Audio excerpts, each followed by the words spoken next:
എല്ലാ കൂട്ടുകാർക്കും നല്ലൊരു ദിവസം ആശംസിച്ചുകൊണ്ട് മാമ്പഴത്തിന്റെ പുതിയ വീഡിയോയിലേക്ക് സ്വാഗതം. നമുക്ക് നേരെ ഗീതുവിന്റെ ഗോവിന്ദിന്റെ ഇന്നത്തെ നല്ലൊരു വിശേഷം കണ്ടാലോ. നമ്മളെല്ലാവരും കാത്തുകാത്തിരുന്ന നല്ല വിശേഷങ്ങളാണ് സംഭവിക്കാൻ പോകുന്നത്. അവസാനം ഗീതു ആ സത്യത്തിന്റെ അടുത്തേക്ക് എത്തുവാണ്. ഗീതുവിന് അതിനുള്ള തെളിവ് കിട്ടുവാണ്. വിജയലക്ഷ്മിയാണ് അമ്മയെന്നുള്ള, ഗോവിന്ദന്റെ അമ്മയെന്നുള്ള സത്യങ്ങളൊക്കെ ഗീതു അറിയാൻ പോവാണ്. അതിന്റെ വിശേഷങ്ങൾ നമ്മളിത് കാണാൻ പോകുന്നത്. അങ്ങനെ വിജയലക്ഷ്മിയാണ് ആകെപ്പാടെ സങ്കടപ്പെട്ട് ബുദ്ധിമുട്ടി പ്രാർത്ഥന മുറിയിൽ നിൽക്കുന്ന സമയത്ത് ടെൻഷൻ അങ്ങോട്ട് വരുന്നത്. അമ്മ എന്തിനാ സങ്കടപ്പെടുന്നത്? എനിക്ക് അമ്മയുടെ വിഷമം മനസ്സിലാവുന്നുണ്ടെന്ന് പറയണേ. എല്ലാം ശരിയാവും അമ്മേ, ഗീതുവിനെ തിരികെ കിട്ടും, ഗീതു എല്ലാം മനസ്സിലാക്കും, ഗീതുവിന്റെ വിഷമങ്ങളെല്ലാം മാറും, അമ്മ ധൈര്യമായിട്ടിരിക്കുക, അമ്മയുടെ ഇപ്പോഴത്തെ ഈ മനസ്സിന്റെ വേദനകളെല്ലാം മാറും, അമ്മ ഇനി സങ്കടപ്പെടണ്ടെന്ന് പറയാണ്. ഒരു ദയനീയമായ നോട്ടം മാത്രമായിരുന്നു വിജയലക്ഷ്മിയുടെ മറുപടി. രഞ്ജുവിന് മനസ്സിലായി അമ്മ ഗീതുവിനെ എത്രമാത്രം സ്നേഹിക്കുന്നുണ്ട്. അപ്പൊ ആ ഗീതു പിണങ്ങി പോയി കഴിഞ്ഞിട്ടുണ്ടെങ്കിൽ അമ്മയ്ക്ക് സഹിക്കാനും പറ്റില്ലല്ലോ. ഈ സമയത്ത് അജാസ് കാർ ഡ്രൈവ് ചെയ്തുകൊണ്ട് പോവായിരുന്നു. അജാസിന് ഫോൺ ബെല്ലടിച്ചു. അവര് വിളിക്കുന്നതായിരിക്കും. ഒരു കോപ്പി കൊടുക്കണമെന്ന് പറഞ്ഞിട്ടുണ്ടായിരുന്നു, ഒരു ഫോട്ടോ കോപ്പി. അപ്പൊ കനേഡിയൻ വിസയ്ക്ക് വേണ്ടിയിട്ട് ഗോവൻ സാർ അപ്ലൈ ചെയ്തിട്ടുണ്ടായിരുന്നല്ലോ. താനത് മറന്നുപോയി. കാറ് ഒരു സൈഡ് ഒതുക്കി ഇടുവാണ്. പിന്നീട് ആ ഫയൽ ഇങ്ങോട്ട് എടുത്തു. ആ ഫയലിനകത്ത് SLC ബുക്കിന്റെ കോപ്പിയും കൂടെ അയച്ചു കൊടുക്കണം. അപ്പൊ അതിന് വേണ്ടിയിട്ട് കോപ്പി എടുക്കാൻ വേണ്ടി ഫോണൊക്കെ ഓൺ ആക്കിയിട്ട് ആ SLC ബുക്ക് ഇങ്ങോട്ട് എടുക്കുവാണ്. SLC ബുക്ക് എടുത്തിട്ട് അതിൻ്റെ ഒരു കോപ്പി ഇങ്ങോട്ട് പിടിക്കുവാണ്. കോപ്പി എടുക്കാൻ സമയത്താണ് പെട്ടെന്ന് കണ്ണറിയാതെ അവിടെ ഉടക്കിപ്പോയത്. മദറിന്റെ പേരിന്റെ സ്ഥാനത്ത് വിജയലക്ഷ്മി സുബ്രഹ്മണ്യൻ. ഇതെന്താ, ഇതൊന്നും മനസ്സിലാവുന്നില്ലോ. പെട്ടെന്ന് ഒന്നുകൂടെ നോക്കി, ശരിയാണ്, അയ്യോ ഇതാ പാട്ടുകാരിയല്ലേ. പെട്ടെന്ന് പല പല ചിന്തകളൊക്കെ അവന്റെ ഉള്ളിൽ കൂടെ കടന്നു പോകണം, അജാസിന്റെ ഉള്ളിൽ കൂടെ. കഴിഞ്ഞ പ്രാവശ്യം രഞ്ജു ഹോസ്പിറ്റലിൽ കിടന്ന സമയത്ത്, രഞ്ജുവിനെ ഹോസ്പിറ്റലിൽ ആക്കുന്ന സമയത്ത് അങ്ങോട്ട് വിജയലക്ഷ്മി വന്നു. വിജയലക്ഷ്മിനെ കണ്ടതും ഗോമി സാറും ആ വിജയലക്ഷ്മി മാഡം തമ്മിലുള്ള സംഭാഷണമൊക്കെ, അവർ പറഞ്ഞ കാര്യങ്ങളൊക്കെ, ഒരു കാരണവശാലും അമ്മ എന്ന പേരും കൊണ്ട് ആ പേരും പറഞ്ഞ് നിങ്ങൾ ഇങ്ങോട്ട് കടന്നു വന്നേക്കരുത്. അങ്ങനെയുണ്ടെങ്കിൽ ഒരു കാര്യം ഓർത്തു, ഒരിക്കൽ പോലും നിങ്ങൾക്ക് പിന്നീട് അവളെ കാണാൻ പോലും കിട്ടത്തില്ല എന്ന് പറഞ്ഞ് വിജയലക്ഷ്മിനെ ഭീഷണിപ്പെടുത്തുമൊക്കെ താൻ കേട്ടായിരുന്നു. പക്ഷെ അന്നത്ര കാര്യമൊക്കെ എടുത്തില്ല. ഒരു പക്ഷെ രഞ്ജുവിനെ കാണാൻ വന്നതിന് ദേഷ്യം കൊണ്ടായിരിക്കും അങ്ങനെ പറഞ്ഞെന്നാ വിചാരിച്ചേ. അപ്പം വിജയലക്ഷ്മിയോടായിരുന്നോ ഗോവൻ സാറിന്റെ അമ്മ? ഗോവൻ സാറിന്റെ അമ്മ വിജയലക്ഷ്മി മാഡമാണോ? ആ സത്യങ്ങൾ തിരിച്ചറിഞ്ഞപ്പോ ഒരു നിമിഷം എന്ത് ചെയ്യണമെന്ന് അറിയത്തില്ലാത്ത വല്ലാത്തൊരു അവസ്ഥയായിപ്പോയി അജാസിന്. അപ്പൊ ഇത്രയും കാലം ഗീതുവും താനൊക്കെ വഞ്ചിക്കപ്പെടുമായിരുന്നു.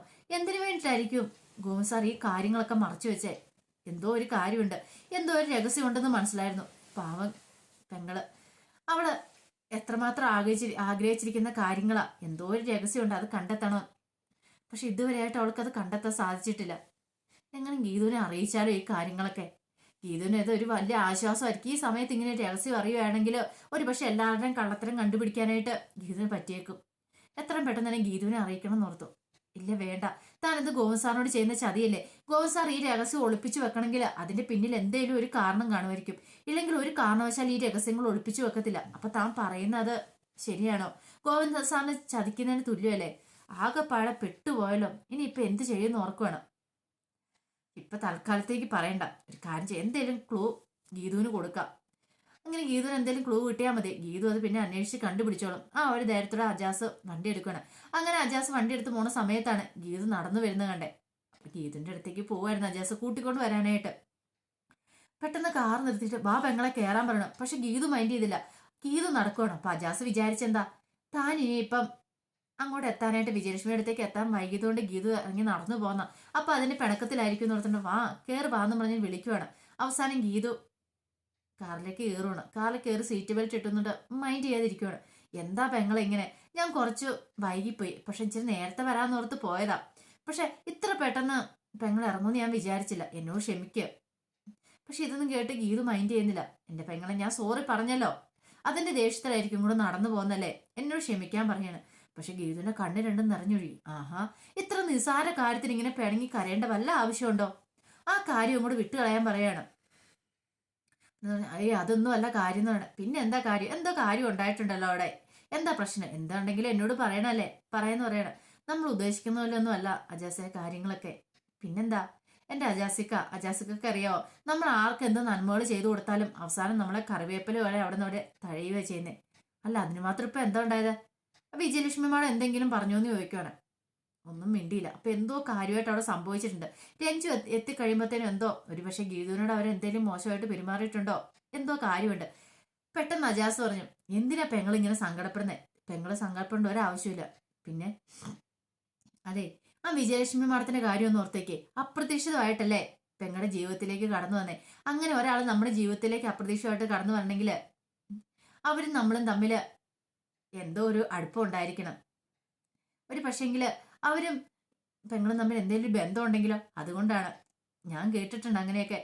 ദൈവം നമ്മുടെ മുന്നിലേക്ക് അങ്ങനെ ഒരാളെ അപ്രതീക്ഷിതമായിട്ട് കൊണ്ടുവരണമെങ്കിൽ നമ്മളും തമ്മിൽ എന്തെങ്കിലും ബന്ധം കാണണം. അല്ലെങ്കിൽ നമുക്ക് അവരോട് എന്തെങ്കിലും രഹസ്യങ്ങൾ പറയാനുണ്ടായിരിക്കണം. അതുകൊണ്ടൊക്കെ ആയിരിക്കും എന്ന് പറയാം. പക്ഷെ അവിശ്വസിക്കണ്ട കേട്ടോ. വിജയലക്ഷ്മി മാഡം ഇപ്പം പെങ്ങളോട് എന്തെങ്കിലും മോശമായിട്ട് പെരുമാറിയിട്ടുണ്ടെങ്കിൽ അതിന് വ്യക്തമായിട്ടൊരു കാര്യം കാണും. അവർക്ക് എന്തെങ്കിലും ഒരു രഹസ്യം കാണും. ആ രഹസ്യം ഒരു പക്ഷെ പെങ്ങളിൽ നിന്ന് ഒളിപ്പിക്കാൻ വേണ്ടിയിട്ട് മാത്രമായിരിക്കും ഇപ്പൊ പെങ്ങളോട് മോശമായിട്ട് അവർ സംസാരിച്ചേ. അങ്ങനെ കരുതി കൂടെന്ന് ചോദിക്കണം. ഗീത പറഞ്ഞു, ഇത് അങ്ങനെയൊന്നും അല്ലാന്ന് വേണം. അങ്ങനെ വിശ്വസിച്ച എന്താ കുഴപ്പം? ചിലപ്പോൾ അങ്ങനെ ആയിരിക്കും സത്യം.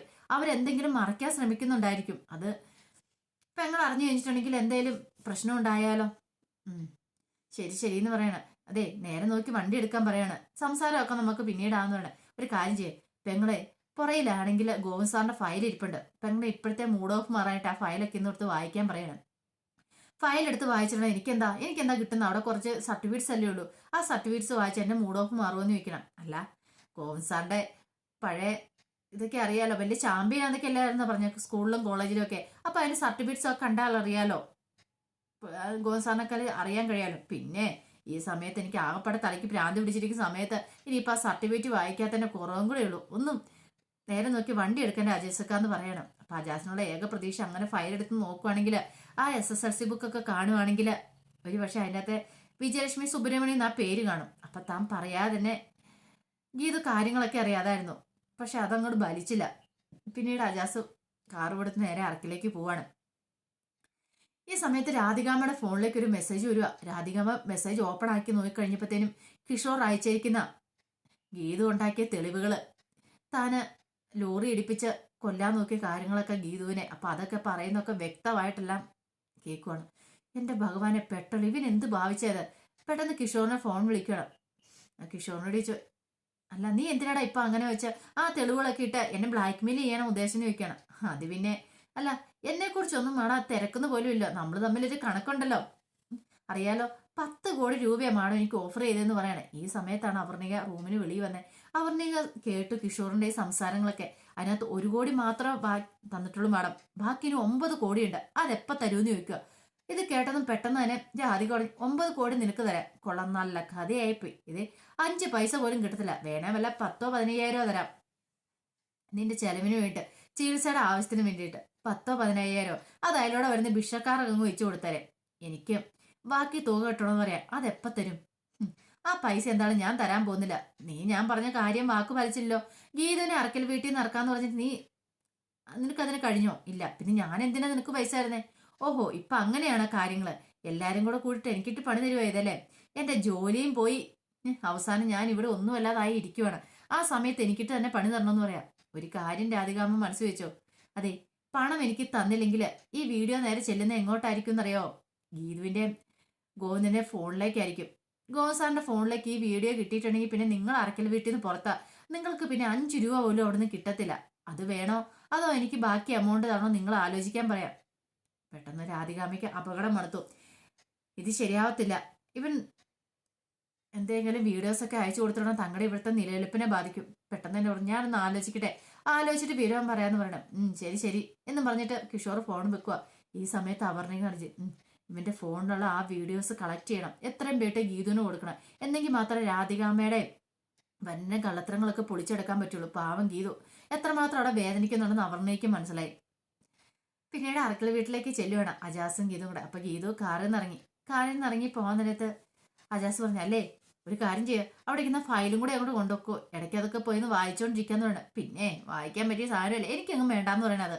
അതെന്ത് വർത്താനാ പെങ്ങളെ പറയണേ? അതും കൂടെ കൊണ്ടക്കോളാൻ പറയണം. പിന്നെ എനിക്ക് വേണ്ട, ഞാൻ കയറി പോവാന്ന് പറയണം. പെട്ടെന്ന് പറഞ്ഞു, ഓ എന്റെ ഒരു കാര്യമേ, ഒരു പക്ഷെ ഞാനിത് ഗോവിന്ദ് സാറിന് കൊടുക്കാൻ വേണ്ടി മറക്കും. പെങ്ങൾ ഇത് കൊണ്ടേ അങ്ങോട്ട് വെച്ചേക്കാൻ പറയണം. വേണമെങ്കിൽ ഇടയ്ക്ക് പെങ്ങൾക്ക് വായിച്ചു നോക്കാലോ. പിന്നെ മറന്നു പോകുന്ന ഒരാള് നിന്റെ ഗോവിന്ദ് സാറ്, ഒന്നും നടക്കുന്ന കാര്യമില്ല. ശരി, ഇങ്ങോട്ട് തന്നേക്കാൻ പറഞ്ഞിട്ട് ഫയലും മേടിച്ചോണ്ട് അങ്ങോട്ട് കയറി പോവാണ്. ആ പോക്ക് കണ്ട അജാസ് ഒരു നിമിഷം അങ്ങോട്ട് നിൽക്കുകയാണ്. ആ ഫയലൊന്ന് തുറന്നു നോക്കാൻ തോന്നിയാൽ മതിയായിരുന്നു. അന്നെങ്കിൽ സത്യങ്ങളൊക്കെ പെങ്ങൾക്ക് അറിയാൻ പറ്റും. ആ ഒരു ചിന്തയായിരുന്നു അജാസിന്റെ ഉള്ളില്. ഈ സമയത്ത് ആകപ്പാടെ കട്ടക്കലിപ്പിലിരിക്കുമായിരുന്നു പ്രിയമോൾക്ക് ചുറ്റും കാഞ്ചനയും വിനോദും ദേഹയുണ്ടായിരുന്നു. കാഞ്ചന പറഞ്ഞതേ, ഗർഭിണികൾ ഈ സമയത്ത് ഇങ്ങനെ ദേഷ്യം പിടിച്ചിട്ടുണ്ടെങ്കിലേ വയറ്റിൽ കിടക്കുന്ന കുഞ്ഞിന് ദോഷമോ. വയറ്റിൽ കിടക്കുന്ന ആ കുഞ്ഞും വളർന്നു വന്നു കഴിയുമ്പോഴത്തേനും കണ്ടോ ഭയങ്കര കലിപ്പിലും ദേഷ്യത്തിലൊക്കെ ആയിരിക്കും. അതൊന്നും പാടില്ല എന്ന് പറയാണ്. അതെ, എന്തൊക്കെയാണ് ശരി, എനിക്ക് സത്യങ്ങൾ അറിഞ്ഞേ പറ്റുള്ളൂ.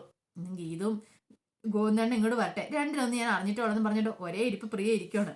ഈ സമയത്താണ് ഗീതു അങ്ങോട്ട് കയറി ചെല്ലുന്നത്. ഗീതനെ കണ്ടു പെട്ടെന്ന് പ്രിയ അങ്ങോട്ട് എഴുന്നേറ്റ് വരണം. ആഹാ, പ്രിയമോൾ ഇത് എപ്പോൾ വന്നെന്ന് ചോദിക്കണം. പക്ഷെ പ്രിയമോടെ മുഖം കണ്ടപ്പോ എന്തോ പ്രശ്നമുള്ളതെന്ന്. എന്താ പ്രിയമോളെന്ന് ചോദിക്കണം. രേഖ പറഞ്ഞു, എന്റെ പൊന്നും ഗീതു, ഇവിടെ ആകെപ്പെടെ പ്രശ്നം എന്താ, ഇങ്ങോട്ട് നോക്ക്.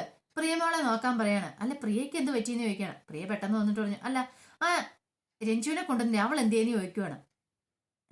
രഞ്ജുവോ? അവള് വന്നില്ല. അപ്പൊ അവളെ എങ്ങോട്ടാ കൊണ്ടുപോയത്? അല്ല, ഗീതു ചേച്ചിയുടെ കൂടെ അവള് വരുമെന്ന് കരുതിയാ ഞാനിവിടെ വെയിറ്റ് ചെയ്തിരുന്നേന്ന് പറയണം. അല്ല, അവളെ എന്തിനാ കാണുന്നേ? അവളെ കാണുന്ന എന്തിനാന്നോ, അവളെ ഈ വീട്ടിൽ ഇനി ഒരു നിമിഷം പോലും താമസിപ്പിച്ചു കൂടെന്ന് പറയാണ്. അതിന് വേണ്ടിയിട്ട് അവളെ എങ്ങോട്ടാന്ന് വെച്ചാൽ പറഞ്ഞു വിട്ടോണം. അതിന് വേണ്ട ഞാനിവിടെ വെയിറ്റ് ചെയ്തിരുന്നേ. അല്ലേ മോളെ, നീ എന്തിനാ ഇപ്പൊ ഇങ്ങനെയൊക്കെ സംസാരിക്കുന്നത്? നിനക്ക് എന്ത് പറ്റിയെന്ന് ചോദിക്കണേ. എന്ത് പറ്റിയെന്നോ? അത് ഇപ്പൊ തന്നെ രേഖ പറഞ്ഞു, എന്ത് ചെയ്യാനാ, വന്നപ്പോ തൊട്ട് ഇങ്ങനെയൊക്കെ തന്നെയാണ്. രഞ്ജുവിനെ ഇവിടെ നിർത്തില്ല, ഇവിടെ കിടത്തി ഉറക്കില്ല എന്നൊക്കെ പറഞ്ഞിട്ട് ഒരേ ഇതിൽ തന്നെ നിൽക്കുക. കാര്യം എന്താന്ന് ചോദിച്ചിട്ട് ഒട്ടും പറയുന്നില്ല എന്ന് പറയണം. അല്ല, എന്താ പ്രിയമോളെ, നിനക്ക് എന്താ പറ്റിയെന്ന് ചോദിക്കുകയാണ്. രഞ്ജു ഇവിടെ നിന്നാ എന്താ കുഴപ്പം? രഞ്ജു ഗോവിന്ദേട്ടന്റെ ഫ്രണ്ട് അല്ലേ, പിന്നെ ഇവിടെ നിന്നാ എന്താ കുഴപ്പമെന്ന് ചോദിക്കണം. ഇത്രയും നാളും അവൾ ഇവിടെ തന്നെയല്ല നിന്നേ, ഇനി അവളോട് നിൽക്കുമെന്ന് പറയണം. അതിന് ഞാൻ സമ്മതിക്കില്ല എന്ന് പറയണം. നീ സമ്മതിക്കില്ലേ? ആഹാ, അത് കൊള്ളാലോ, അത് വല്ലാത്ത ഇതാണല്ലോ. അല്ല, ഗീത ചേച്ചി എന്തിനാ അവളെ ഇവിടെ നിർത്തുന്നേ? അവള് ഗോവിന്ദന്റെ ആരാ? അവളൊന്നും ഗോവിന്ദന്റെ നമ്മുടെ ഒരു ബന്ധമൊന്നുമില്ല, പിന്നെ എന്തിനാ ഇവിടെ നിർത്തണേന്ന് ചോദിക്കുകയാണ്. അതിപ്പോ ഗോവിന്ദന്റെ ഫ്രണ്ടാന്ന് പറയുമ്പോൾ എനിക്ക് അവളെ പറഞ്ഞുകൊണ്ട് ആവശ്യമില്ലോ എന്ന് പറയണം. ദേ, ഒരു കാര്യം ഞാൻ പറഞ്ഞേക്കാം, എനിക്ക് അവളെ ഇവിടെ നിർത്താൻ സമ്മതമില്ലെന്ന് പറയാം. ദേ പ്രിയമോളെ, കാര്യം എന്താന്ന് പറ, അതിന് കാരണം വേണ്ടേ? അതെല്ലാവരുടെ മുന്നിൽ വെച്ച് എനിക്ക് പറയാൻ പറ്റില്ലെന്ന് പറയാണ്. ഞാൻ ഗീത ചേച്ചി തനിച്ച് പറയാന്ന് പറയണം. എന്നാ ബാന്ന് പറഞ്ഞിട്ട് എന്റെ മുറിയിലേക്ക് വരാനും പറഞ്ഞിട്ട് പ്രിയനും കുട്ടിക്കൊണ്ട് ഇത് മുറിയിലേക്ക് എല്ലുണ്ട്. അങ്ങനെ മുറി ചെന്നിട്ട് ആ ഫയൽ അലമാരിലേക്ക് അങ്ങോട്ട് വെക്കാൻ തുടങ്ങുമ്പോഴത്തേനും പെട്ടെന്ന് വന്നിട്ട് പ്രിയ പറഞ്ഞു, അതെ ശരിക്കും സത്യം പറ, അവൾ ആരാ ഗോവിന്ദേണ്ടെന്ന് ചോദിക്കുകയാണ്.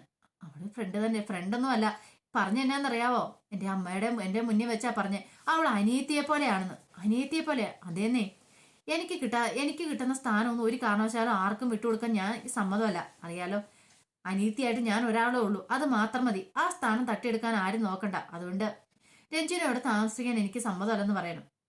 അതൊക്കെ വിട്ടുകളന്റെ പ്രിയമോളെന്ന് പറഞ്ഞു വീണ്ടും ആ ഫയൽ അങ്ങോട്ട് കയറ്റി വെക്കാൻ തുടങ്ങണം. അപ്പൊ ഗീതുന്റെ കയ്യാൽ അങ്ങോട്ട് പിടിച്ച് തിരിച്ചിട്ട് പറഞ്ഞു, അതെ ഞാൻ പറയുന്നൊന്ന് കേൾക്കുന്നുണ്ടോ? ഇതെന്താ ഞാൻ പറയുന്നൊന്നും മൈൻഡ് ചെയ്യാതെ ഗീത ചേച്ചിരിക്കുന്നത്? എനിക്കൊരു ഉത്തരം തരാൻ പറയാണ്. അവളെ ഈ വീട്ടിൽ എന്ത് ചെയ്താലും ഞാൻ നിർത്താൻ സമ്മതിക്കില്ല എന്ന് പറയണം. നീ ഇങ്ങനെ ഒന്നും പറയല്ലേ മോളെ, ആ വിഷയം അങ്ങോട്ട് വിട്ടുകളാ. ഫ്രണ്ടാന്ന് പറഞ്ഞില്ലേ, പിന്നെ നിനക്ക് എന്താ കുഴപ്പം? പിന്നെ നിന്റെ സ്ഥാനം ആരും തട്ടിയെടുക്കാൻ പോകുന്നില്ലെന്ന് പറഞ്ഞിട്ട് വീണ്ടും മൂന്നാമതും അലമാരി തുറന്ന ഫയൽ അങ്ങോട്ട് വെക്കാൻ തുടങ്ങണം. ഈ സമയത്ത് പ്രിയ പെട്ടെന്ന് ഇനിഞ്ഞ കയ്യേലെങ്ങ് പിടിച്ച് വലിച്ചു കഴിഞ്ഞപ്പോഴത്തേനും ആ ഫയൽ കയ്യിൽ നിന്ന് ചാടി പോവാണ്. അത് ചാടിപ്പോയി കഴിഞ്ഞപ്പോഴത്തേനും അതിനകത്തിരുന്ന രേഖകളെല്ലാം, അതിന്റെ സിബ് അടിച്ചിട്ടില്ലായിരുന്നു അജാസ്, അതിനകത്തിരുന്ന പേപ്പേഴ്സുകളെല്ലാം കൂടെ പുറത്തേക്ക് ചാടി മൊത്തം ചിന്നിച്ചെതറി പോവാണ്. പെട്ടെന്ന് അവള് പറഞ്ഞു, സോറി കേട്ടോ ഗീത ചേച്ചി, ഞാൻ അറിയാതെ ചെയ്താ കുഴപ്പമില്ലാന്ന് പറഞ്ഞു. അങ്ങനെ ഗീതു അതെല്ലാം പെറുക്കിയെടുക്കാൻ സമയത്തോട് ഞാനും കൂടെ എടുക്കാമെന്നും പറഞ്ഞുകൊണ്ട് സഹായിക്കാൻ തുടങ്ങുന്നുണ്ട് രേഖയല്ല, സോറി പ്രിയമോള്. വേണ്ട വേണ്ട, ഇത് ഞാൻ എടുത്തോളാം, നീ കുനിഞ്ഞൊന്നും സഹായിക്കണ്ടെന്ന് പറയാണ്. അങ്ങനെ എല്ലാ ഫയലുകളും എല്ലാം എടുത്തു വെച്ച് ഏറ്റവും മുകളിൽ SLC ബുക്കും വരികയാണ്. അപ്പൊ അത് ഫയലിനകത്തേക്ക് വെച്ചില്ല, ആ പുറത്തേക്ക് തന്നെ പെട്ടെന്ന് വാരിപ്പെറുക്കി വെക്കുകയോ ചെയ്തേ. പ്രിയോട് സംസാരിച്ചോണ്ടിരിക്കുവാണല്ലോ, അതുകൊണ്ട്. പിന്നീട് ഈ സമയത്ത് പ്രിയോട് പറഞ്ഞു, നീ അതിനെക്കുറിച്ച് ടെൻഷൻ അടിക്കണ്ട കേട്ടോ, ഒന്നും സംഭവിക്കില്ല. നിന്നോടുള്ള സ്നേഹം എപ്പോഴും പോകുന്നതാണ്, അതേപടി തന്നെ കാണും. അതിന്റെ പേരിൽ നിന്റെ ഉള്ളിലൊരു സങ്കടമൊന്നും വേണ്ടാന്ന് പറയാണ്. അപ്പൊ അതിന്റെ വിശേഷങ്ങൾ കണ്ടേ ഇനി നമ്മൾ നാളെ കാണാൻ പോകുന്ന പറഞ്ഞിട്ടുണ്ടെങ്കിൽ, പറഞ്ഞിട്ടുണ്ടെങ്കിൽ എന്ന് പറയുന്ന കുറെ ആൾക്കാർ പറഞ്ഞു. പക്ഷെ അറിയാതെ നമ്മൾ സംസാരിച്ചുകൊണ്ടിരിക്കുന്ന ഇടയ്ക്ക് അങ്ങനെ കയറി പോകുന്ന കേട്ടോ. അപ്പൊ നമ്മൾ നാളെ കാണാൻ പോകുന്ന ആ പേപ്പേഴ്സ് ഒക്കെ ഉണ്ടല്ലോ, അതെല്ലാം എടുത്ത് ഗീതു നോക്കും. അങ്ങനെ ആ വലിയ സത്യങ്ങളൊക്കെ അറിയുവാണ്. ആ സത്യങ്ങളുടെ അടുത്ത് കഴിഞ്ഞ് ഗീതു ആ SLC ബുക്ക് കാണാൻ പോവാണ്. അപ്പൊ ആ വിശേഷങ്ങളൊക്കെ നമുക്ക് എല്ലാവരും കാത്തിരിക്കാം കേട്ടോ. അപ്പൊ ഇതിന്റെ പ്രമോ വിശേഷമായിട്ട് വൈകുന്നേരം വരും. എല്ലാവരും മറക്കാതെ കയറി കാണണം കേട്ടോ. ആദ്യമായിട്ട് കാണുന്നവരാണെങ്കിൽ ചാനൽ ഇഷ്ടപ്പെട്ട ഒന്ന് സബ്സ്ക്രൈബ് ചെയ്യാൻ മറക്കരുതേ. അതോടൊപ്പം തന്നെ കണ്ടുകൊണ്ടിരിക്കുന്ന എല്ലാവരുടെ സപ്പോർട്ടിലേക്കും തുടർന്നും പ്രതീക്ഷയുണ്ട്. എല്ലാവർക്കും ഒരിക്കൽ കൂടി നല്ലൊരു ദിവസം ആശംസിച്ചുകൊണ്ട് നിർത്തുന്നു. നന്ദി.